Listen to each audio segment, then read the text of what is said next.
Hello friends, कैसे हैं आप सब। आई होप सब अच्छे होंगे। Welcome back to my channel story with Sam. आप सब सुन रहे हैं मेरे साथ लव राइवल। जैसा कि लास्ट एपिसोड में हमने सुना था कि कैसे रोहित और श्रेया के बीच में बहस चल रही थी।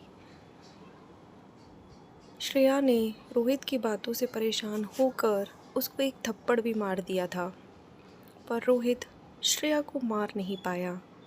उसने दीवार पर अपना एक पंच दे दिया, जिससे उसके हाथों से खून बहने लगा था। पर बार बार वो श्रेया को शेमलेस कह रहा था। जब उसके कैरेक्टर पर बात आई तो श्रेया और बर्दाश्त नहीं कर पाई। उसने भी रोहित से कह दिया कि मिस्टर रंधावा, आप हमारा मैरिज एग्रीमेंट कैंसिल क्यों नहीं कर देते। यदि मैं इतनी ही बुरी हूँ तो प्लीज़ आप इस मैरिज एग्रीमेंट को कैंसिल ही कर दीजिए ना, क्योंकि इस मैरिज में कोई प्यार तो है नहीं और ये हम दोनों के लिए ही बर्डन है। उसकी ये बात सुनकर रोहित ने सोचा कि ये मेरे साथ अपना रिश्ता ख़त्म करना चाहती है और वापस से एग्रीमेंट कैंसिल करने की धमकी दे रही है। ये जानबूझकर ये सब कर रही है। मैं इसकी ट्रिक में फंसने वाला नहीं हूँ। और रोहित ने श्रेया से कहा कि मुझे हमेशा डाइवोर्स एग्रीमेंट को लेकर क्यों धमकी देती रहती हो। तुम तो ये जानती हो ना कि दादाजी हमारे डाइवोर्स के लिए एग्री कभी नहीं होंगे, इसलिए तुम जानबूझकर ये कहती हो ना। श्रेया क्या ही कहती। रोहित के एक्सप्लेनेशन एकदम अलग ही लेवल के होते थे, पर फिर भी उसने कहा, मिस्टर रंधावा, क्या हुआ यदि दादाजी ने एग्री नहीं किया तो? हमने वैसे भी 1 साल का एग्रीमेंट तो साइन किया हुआ ही है ना। 1 साल बाद तो हमारी मैरिज वैसे भी एंड होने ही वाली है। और सेकंड, हमने अभी तक अपनी मैरिज रजिस्टर्ड ही नहीं की है। और इन केस अभी हम इस कॉन्ट्रैक्ट को कैंसिल कर देते हैं तो कोई प्रॉब्लम भी नहीं होगी।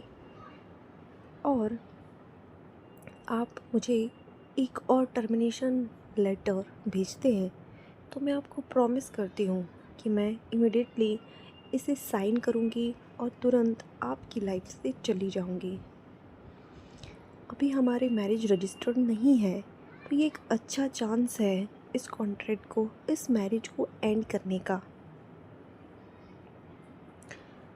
रोहित ने सोचा कि कितना लाइटली श्रेया ने कह दिया कि वो इस शादी को एंड करना चाहती है।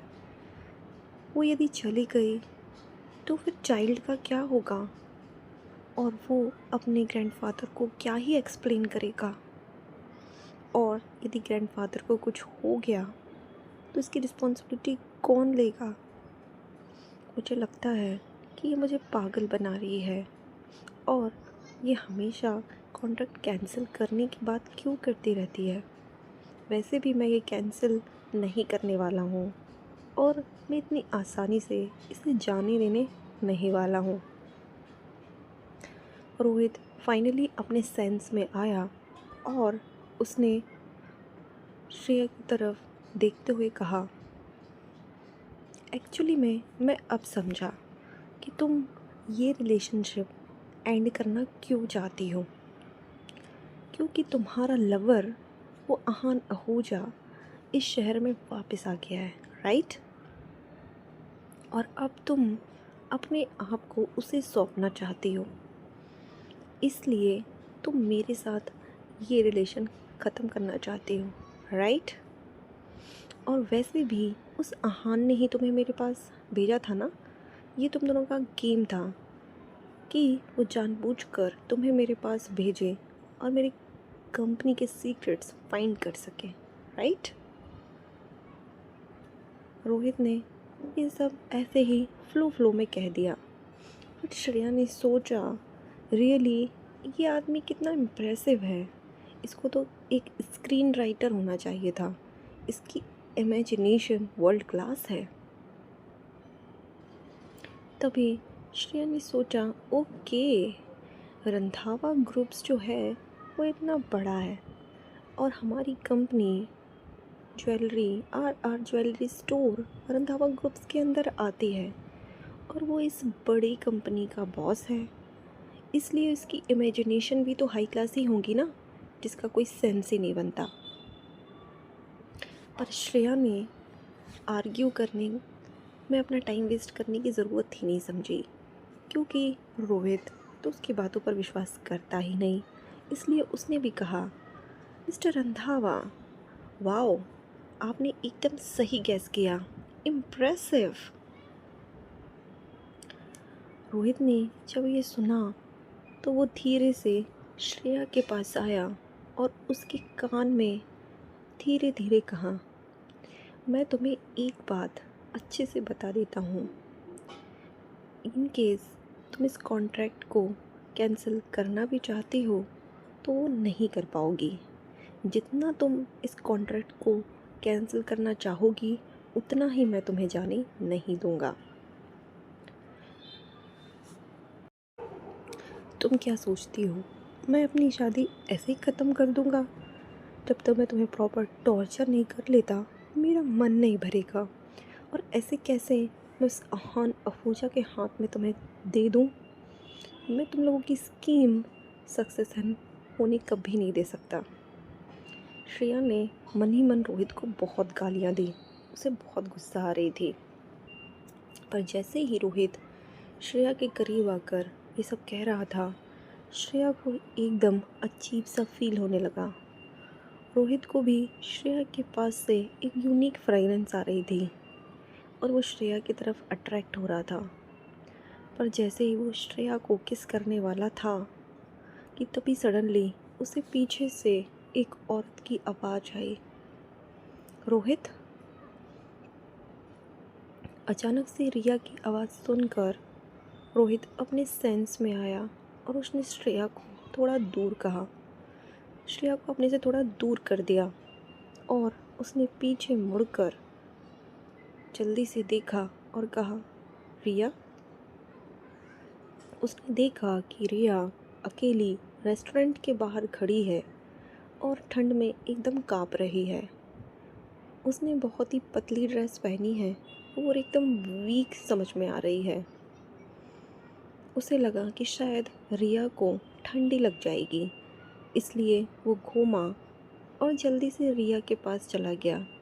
उसने अपना जैकेट उतारा और रिया के कंधे पर डाल दिया और उसने प्यार से रिया से कहा, मैंने तुम्हें बोला था ना कि घर चले जाना, तुम अभी तक क्यों हो? देखो कितनी ठंड है बाहर, यदि तुम्हें ठंड लग गई तो? रोहित का कंसर्न एकदम जेंटल था। तब रिया ने कहा, actually I am worried about you. Riya को लगा कि रोहित एकदम कुछ अलग बिहेव कर रहा है। अभी तो वो मुझे ऐसे छोड़ के चला गया था, सडनली इसे मेरी परवाह कैसे होने लगी। रिया, एक्चुअली मैं दूर से खड़ी रोहित और श्रेया की बातों को सुन रही थी। उसे लगा कि श्रेया की इस धमकी भरी बातें सुनकर रोहित उसे ज़रूर अच्छा जवाब देगा। उसने ये भी देखा कि कैसे श्रेया ने एक चांटा रोहित को मारा, बट रोहित ने श्रेया को नहीं मारा, बल्कि उसने दीवार पे मारकर खुद को और हर्ट कर लिया। जब रिया ने ये देखा तो उसे बहुत गुस्सा आया। वो दूर से खड़े उन दोनों की लड़ाई देखने में इतनी बिजी थी कि उसे अच्छा फील हो रहा था कि दोनों लड़ते रहे। पर जैसे ही रोहित श्रेया को किस करने वाला था, उसने जानबूझकर रोहित को आवाज़ लगाया, क्योंकि उसने ये सेंस कर लिया था कि धीरे धीरे श्रेया रोहित के दिल में जगह बनाते जा रही है और आई थिंक रोहित श्रेया के प्यार में गिरने लगा है। पर वो ऐसा होने नहीं दे सकती थी, इसलिए वो जानबूझकर रोहित के लिए अपना कंसर्न दिखाने लगी।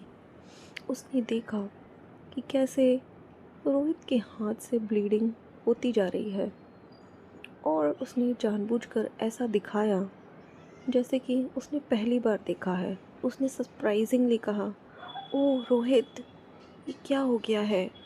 तुम्हारा हाथ तो बहुत इंजर्ड है, देखो ना कैसे खून बहता ही जा रहा है।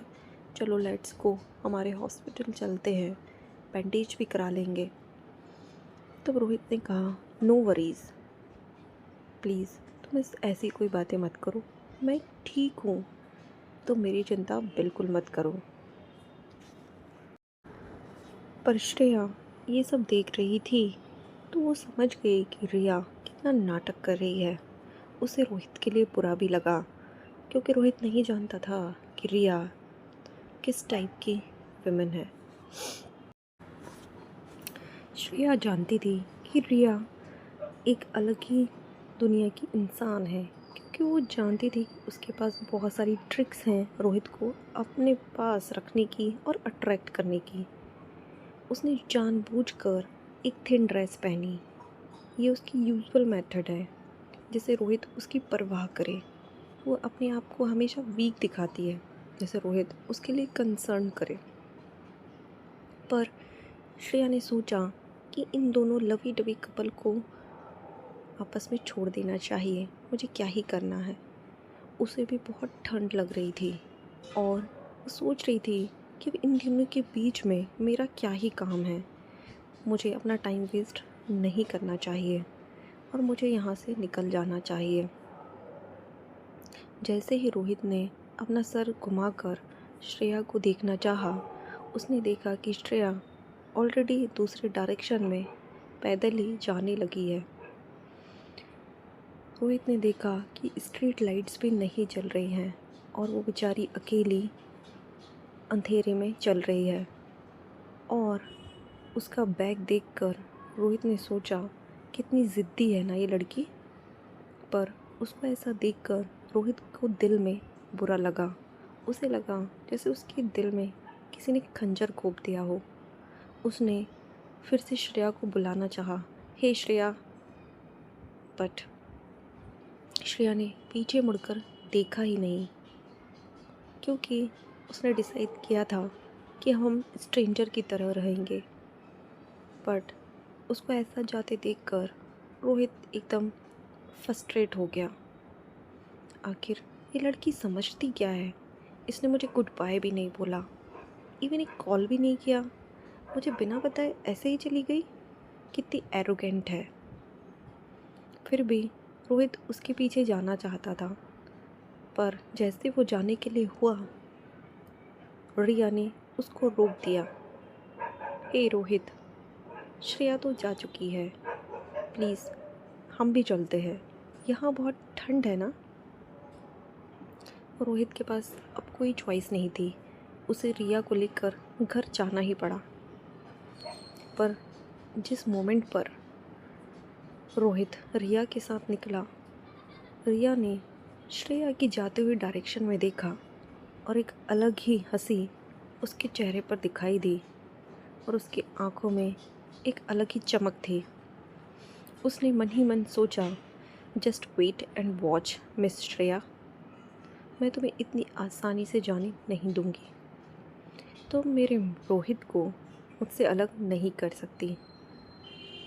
देखना कैसे तुम मेरे हाथों में आती हो और देखना मैं तुम्हें कैसे ट्रिक करती हूँ और तुम इस सिचुएशन से रिकवर भी नहीं कर पाओगी। जस्ट वेट एंड वॉच कि कल मैं तुम्हें एक ऐसा लेसन सिखाऊंगी कि तुम ज़िंदगी भर याद रखोगी। बस तुम मेरे सेट पर आओ तो सही। रिया ये सब बातें सोच ही रही थी, तभी उसे रोहित की आवाज़ आई, क्या हम शर्मा मैंशन जा रहे हैं? तब रिया ने कहा, नहीं, तुम मुझे मेरे पर्सनल अपार्टमेंट में छोड़ दो। रिया अभी शर्मा फैमिली में जाना नहीं चाहती थी, वो अपने अपार्टमेंट में जाना चाहती थी, क्योंकि वो रोहित के साथ कुछ अलोन टाइम स्पेंड करना चाहती थी। बट रोहित ने रिया को उसके घर के बाहर ही छोड़ दिया और गुड बाय कहकर जाने लगा। तब रिया ने कहा, हे रोहित, तुम ऊपर नहीं आओगे? तुम्हारा हाथ भी इंजर्ड है, मैं तुम्हें हेल्प कर देती हूँ बैंडेज करने में। रिया रोहित को रोकना चाहती थी।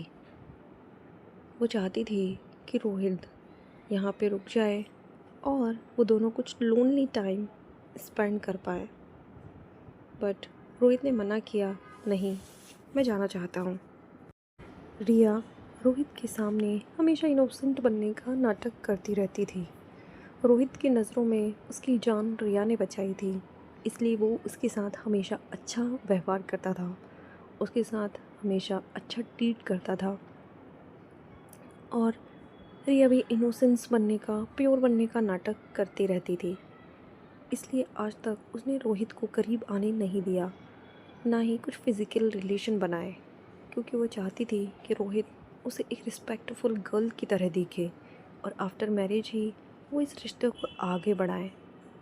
पर उसने सोचा कि उसकी ये स्ट्रेटजी आगे काम नहीं करेगी, क्योंकि अब श्रेया ने रोहित के दिल में जगह बना ली है। उसने यही सोचा कि अब उसे अपनी स्ट्रेटजी चेंज करनी पड़ेगी, जिससे श्रेया और रोहित का एडवांटेज ना ले पाए। उसके दिमाग में यही चल रहा था कि अब उसे अपना प्लान चेंज करना होगा और पहले रोहित के साथ रिलेशन बनाने होंगे। एक बार रोहित के साथ उसका रिलेशन बन गया तो डेफिनेटली दोनों के दिल भी मिल जाएंगे और रोहित चाहकर भी उससे अलग नहीं हो पाएगा। रिया ने अपने मन में पूरा प्लान बना लिया था, पर रोहित ने उसे रिजेक्ट कर दिया। रोहित ने कहा, कोई ज़रूरत नहीं है, बहुत लेट हो गया है, मैं जाना चाहता हूँ, तुम्हें भी रेस्ट करना चाहिए। रोहित ने बहुत प्यार से उसकी काइंडनेस को रिजेक्ट कर दिया और उसके कंधे पर हाथ रखते हुए कहा, जाओ आराम करो, और रिया के अपार्टमेंट को छोड़ दिया। पर जैसे ही रोहित निकला, बहुत ही डिसअपॉइंटमेंट वाला फेस रिया ने बना लिया और उसकी आंखों में बहुत गुस्सा दिख रहा था। उसके दिल में श्रेया के लिए नफ़रत और बढ़ गई। यदि श्रेया नहीं होती तो डेफिनेटली रोहित उसके अपार्टमेंट में रुकता और कुछ टाइम स्पेंड करके ही जाता। बट अभी लगता है ये श्रेया के पीछे ही जा रहा है। बट उसने सोचा कि कुछ और टाइम मैं देती हूँ रोहित को, इसके बाद उसे तो मेरे पास आना ही होगा।